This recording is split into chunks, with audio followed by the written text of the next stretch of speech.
নারীর সবচেয়ে বেশি ভালোবাসা যে পুরুষ পেয়েছে, নারীর সবচেয়ে বেশি রাগ, অভিমান, ঝগড়া, খুনসুটিও সেই দেখতে পেয়েছে। নারীরা একটু এমনই। নারী যাকে সবচেয়ে বেশি ভালোবাসে তার উপরে সবচেয়ে বেশি অধিকার দেখায়, রাগ করে, ঝগড়া করে, অভিমান করে। নারী সরলতার প্রতিমা হয়, আবার রাগের উপমাও হয়। সবকিছু নির্ভর করে আপনার উপর, আপনি তাকে কিভাবে ট্রিট করছেন সেটার উপর।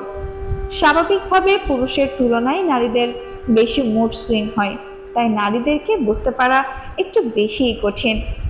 আপনি হয়তো বলতেই পারেন, এত কিছুর পরেও আপনি কেন সেই নারীকে সহ্য করে যাবেন? রাগ, অভিমান, জেদ আপনারও আছে। শক্তিমত্তার বিচারেও তার চেয়ে সৃষ্টিকর্তা আপনাকে বেশি শক্তিশালী করে পাঠিয়েছেন। আপনি চাইলেই সেই শক্তি, রাগ, ক্ষমতা প্রয়োগ করতে পারেন, আবার চাইলেই তাকে ছোট বাচ্চাদের মতো ট্রিট করতে পারেন।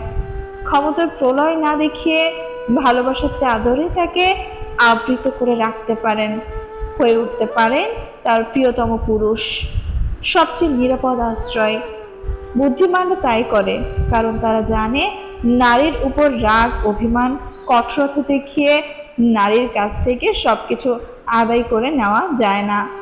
তবে ভালোবাসা দিয়ে নারীর কাছ থেকে পুরো পৃথিবী আদায় করে নেওয়া যায়। নারী এমনই।